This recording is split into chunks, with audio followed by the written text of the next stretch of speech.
Hello and welcome back. I'm in the woods and I'm at my bushcraft shelter. It's still in one piece. I've seen a lot of signs just recently over the last couple of weeks. Do not enter, shooting in progress. But I haven't seen any for a while and there's none on the entry points into this wood. So I'm pretty safe to be in here at the moment. The weather's pretty poor. It was good yesterday, but I'm going to make the most of it. But I do need to get a tarp up for shelter to get out of the rain. I'm here more in particularly to show you a purchase I've made from Forest Fundamentals. Now, something I've wanted for a long time and I've gone without. I've had one previously but I've lost it and I've just made do without one. But I'll show you that in a minute. I just need to go and get this shelter up and I'm going to make it happen now.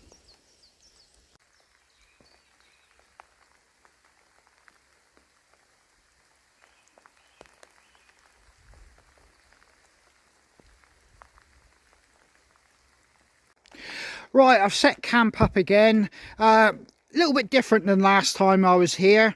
I've got a floating tarp off at an angle with a centre guideline running from the shelter to the tree just to give the top third some support, and it's just bungeed off, and I've got one extremely long guideline coming down to some pegs in the forest floor, but it is doing its job, as you can see already.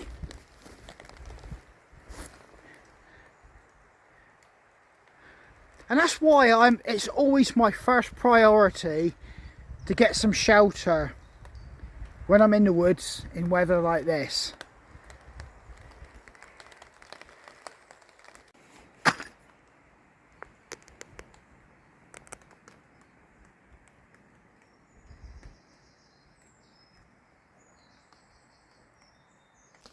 So what do I have in this bag? I actually have a ferro rod, and I purchased it on eBay and I think I paid £16.95, something like that. Possibly a little bit more by going through eBay, I'm not sure. But I'm guessing it's a pretty competitive price. And it's the Artisan 12mm version. And it comes with various things attached to a lanyard. I'll get it out and show you in a moment. So, to be honest with you, this is a staple to bushcrafting. So why haven't I had one? Well, I've always got by with matches and lighters. And I had one in my younger days, but I lost it. They're easy to lose and misplace, but I remember it being so much fun. You know, it makes fire lighting something of a guilty pleasure. You're just lighting a fire because you just want the sparks and, you know, the showmanship that you get from using a ferro rod. So I've pulled the trigger, I've bought one.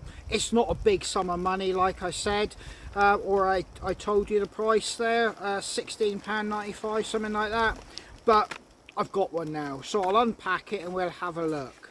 So I have unpacked it and I've played around with it, as you would expect. I was full of excitement. And this is what you get. You can see I've already used it there and I've taken the top layer of protective paint off it. You've got a nice wooden handle that's shaped. You've got a lanyard. You've got a clip. You've got some fat wood. And you've got a striker there. It's got a scraper. It's got the edge you'd use on the ferro rod. And it's also got like some hexagon, almost what you'd have like on a bike spanner in hexagon shapes there. So, you know, it's a bit of a tool in effect there. Yeah, so it's quite a nice piece of kit already in the hand. You can feel the quality, you know, for £16 you get a nice item there. It came with a sticker and it was packaged very nice in this bag here, which feels like that brown paper bags which are recyclable, and it actually gives loads of information there. So it is recyclable, And I think one of their core values is, you know, environmental concerns and things like that.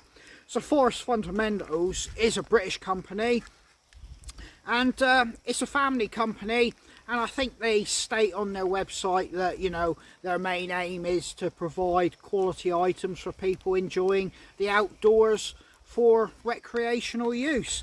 And I can tell you from just using this that this is an outstanding piece of kit.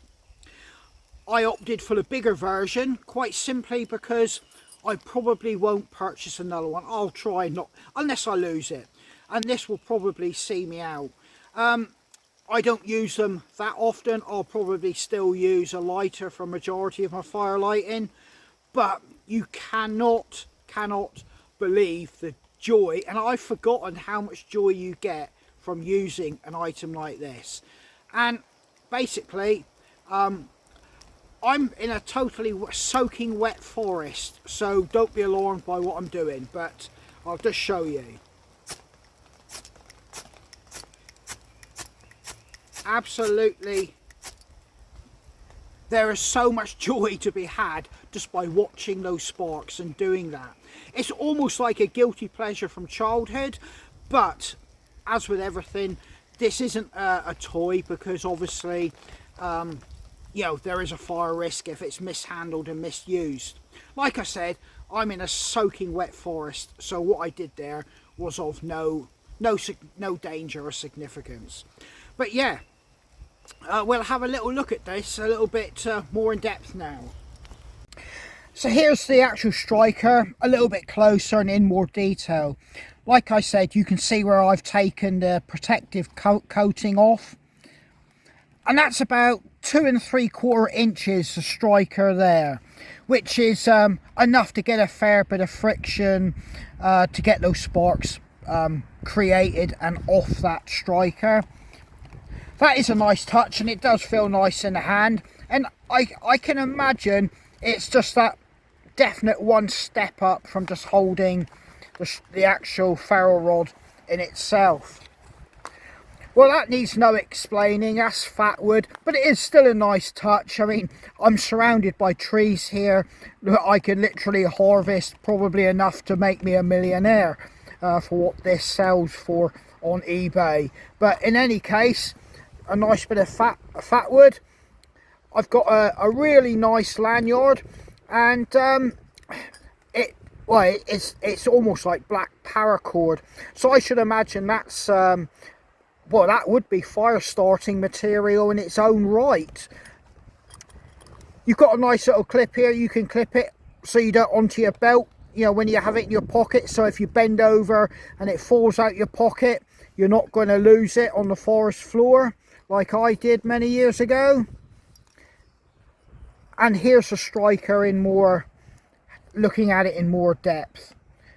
As you can see, it's got all those hexagon shapes. It's kind of like a cheap bike spanner type tool, which just tries to, I think that would be like, it would fit like 10, possibly up to 12 mil nuts and things like that. You obviously got a bottle opener, and you've got a nice sharp edge scraper there. It's not razor sharp, it's more of a scraper, which I'm guessing would be used to scrape the fat wood to get bits off of it to create the fire. And the striker itself, you can see I've been using it on that end, and you can see where the paint's come off. And there is a nice sharp 90-degree angle. I'll talk a little bit about the how these things actually really work, and dispel a couple myths. But yeah, that is the item in its detail there, and I'm well pleased with my purchase, and it does feel like it is quality. Right then, just discussing the ferro rod itself. You will see most people use a bushcraft knife on these ferro rods to get them started. But believe it or not, that is not necessary. It is not actually the metal that you're using that creates the sparks. The ferro rod itself is of a metal constituency. The compounds in that metal will actually produce the actual sparks. It's not coming from the knife or the metal item scraping. It is basically the material coming off the actual ferro rod, which then is heated by the scraping motion, and the oxygen in the atmosphere helps ignite the metal particles, so that what happens is that then self-ignites and combusts and sends a hot spark out. It is not coming from the actual knife itself you're using to scrape. The actual sparks are coming from the actual ferro rod. They're not coming from the knife.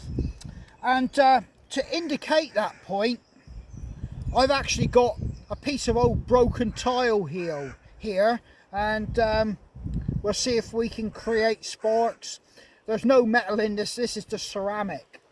And let's see. That is just ceramic. There's nothing metal in that. And if you want to go one better, although it's a lot harder, is a piece of flint. Well, I got a piece of, it's not flint, it's actually slate, like I was alluding to. But here we go.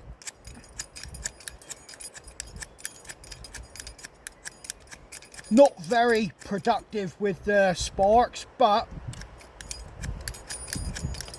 it's still producing something of a spark.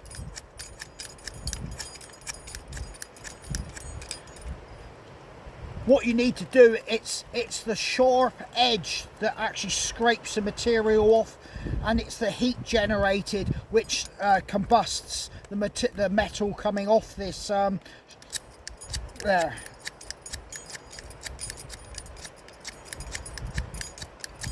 See, there is something of a spark, not very productive, but you could pick a piece of slate or flint off the floor and get one of these to work. Right then, so my self-forged bushcraft knife from a horseshoe, I'll just give you a demonstration. I forged it myself, and there's no real spine, it's rounded, there's no real sharp edges. And there's no carbon in this steel. There's probably more oxygen on the moon than there is carbon in this piece of steel or metal. But in any case, I'll try and see if I can get a spark out of this. Like I said, yeah, I don't hold out a lot of hope.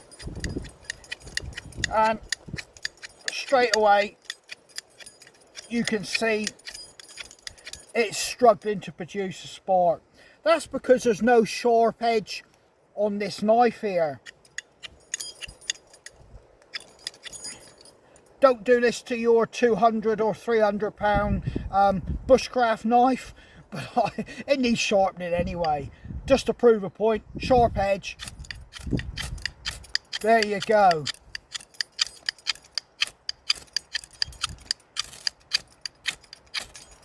Yeah, don't do that with your expensive bushcraft knife. I've got hundreds of horseshoes at home, so I can forge another no problem. But this here has a very sharp spine. You could almost classify it as a knife on the back in its own right. But yet again, I'll show you the difference. 90 degrees angle. Whoa. That just really throws sparks everywhere. And the striker provided, well, you don't really need anything. It comes with the striker. It's there for a purpose, and it's fantastic in its own right.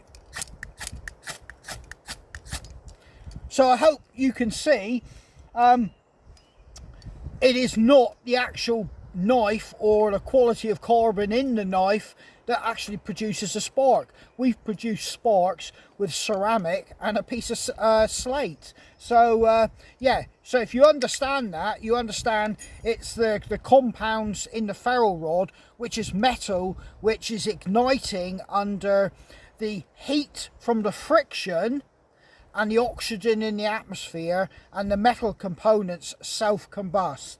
So, you know, just proved a little point there. just wasted a little bit of time in the woods. Well, it can't be a waste of time. I'm going to get a cup of coffee on the go anyway in a moment.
There's 3 different methods. You can actually push the striker along the ferro rod, or you can hold the striker still and bring the ferro rod back across it, holding this and locking it in position like that. Or you can actually jam your striker somewhere, get your rod and do it that way, and that will direct your actual sparks exactly where you want them. But there are probably some other methods, but those are the 3 main ones.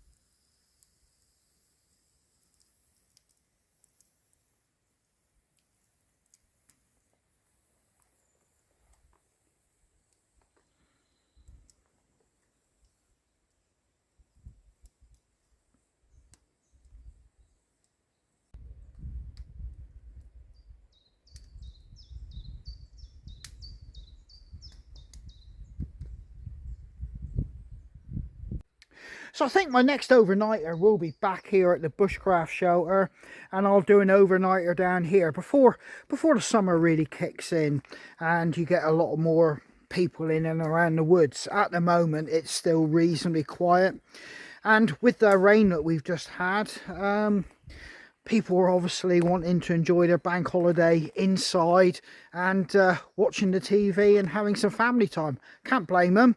I did that yesterday and the day before. But saying that, we've had car problems and our car's just blown up. So yesterday was taken up looking at vehicles. And I think we found one, so we're back on the road. So, hey, I can go further afield again.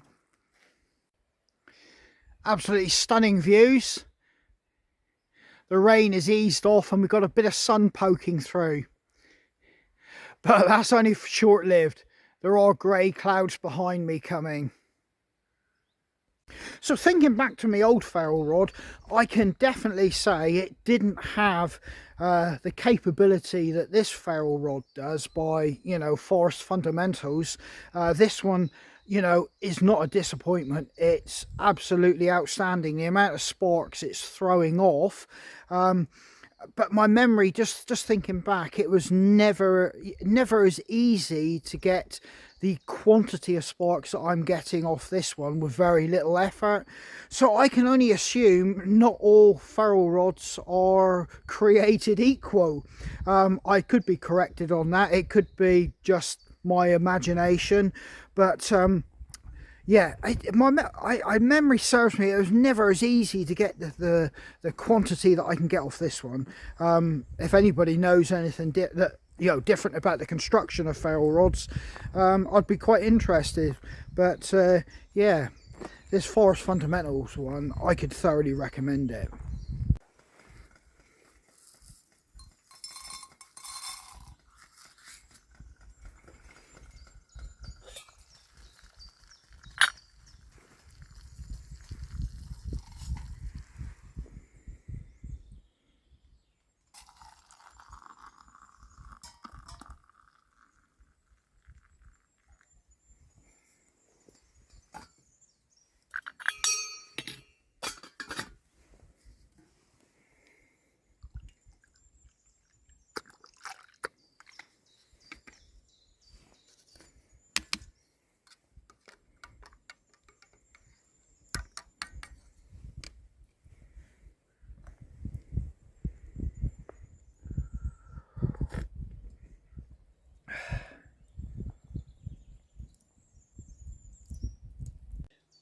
Well, I'm going to finish up my coffee and biscuits and just basically get ready to pack up. It's been good to come down for a few hours, just have a little bit of me time, but also check on the Bushcraft Shelter, because like I said when I started this video, there's been several days we've done the school run and we've gone past this woodland. There's been signs up saying no entry, shooting in progress.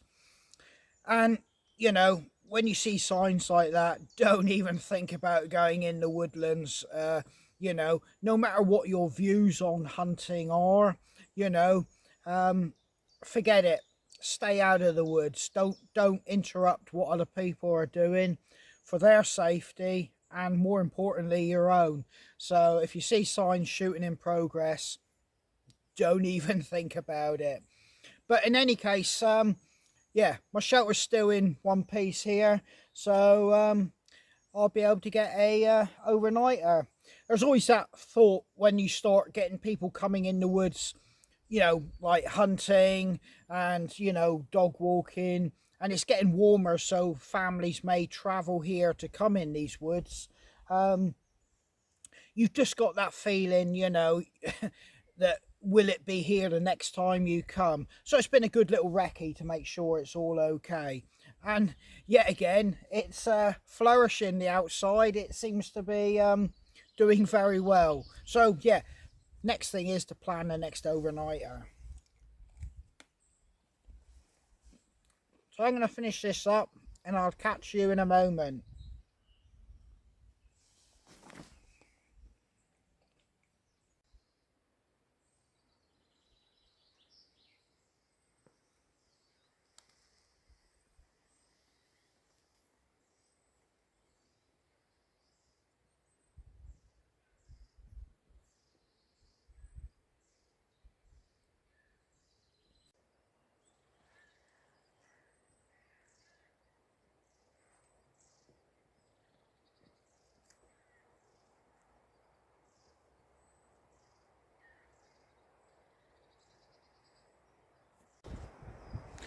Well then guys, I've packed up, and I've had a thoroughly enjoyable few hours down here. What more could you want? I mean, really, a few hours down the woods by yourself to de-stress and get yourself back into gear for when you go back to normal life. Now, I've had a new toy to play with, and I think you've seen I've thoroughly enjoyed that, and you could probably gather that I'm well impressed with it. But I'm not trying to sell it to you. Make your own minds up based on, what you've seen here. I've now got to shoot off, so all that's left to be said really is take care, stay safe, and I hope to catch you guys out on the trail.